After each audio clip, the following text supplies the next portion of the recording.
ఈరోజు ఎంతోమంది భార్యాభర్తలు, పేరుకి భార్యాభర్తలు కానీ కుటుంబంలో సమాధానం లేదు, ఆదరణ లేదు, ధైర్యం లేదు. బిడ్డలు మాటలు వెంటలే, తల్లిదండ్రుల మాట వెంటలే. ఎందుకంటే మాదిరికరమైన తల్లిదండ్రులు లేరు కదా. తల్లిదండ్రులు మాదిరికరం అంటే బిడ్డ మాట వినకుండా పోతాడా?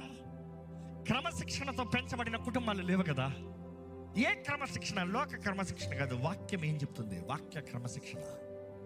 ఏ ద్వితీయోపదేశ ఖండంలో చూస్తున్నాం కదా. దేవుడు అంటాడు, అయ్యా తండ్రులారా మీ బిడ్డలకు బోధించండి అయ్యా, ధర్మశాస్త్రాన్ని బోధించండి అయ్యా.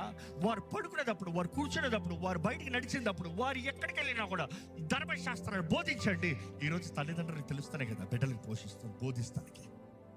ఓ తండ్రి, నీకు తెలుసా దేవుడు వాక్యం నీ బిడ్డకి చెప్తానికి?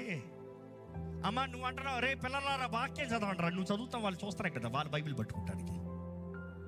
నువ్వు మోకరించి ప్రార్థన చేస్తావు, చూస్తున్నాయి కదా నీ బిడ్డ ఆటోమేటిక్గా ప్రార్థన చేస్తానికి. తల్లి తండ్రి, ఇంట్లో తండ్రి మోకరిస్తే బిడ్డలందరూ మోకరిస్తారు. తండ్రి మోకరించిపోతే బిడ్డలు మోకరించరు.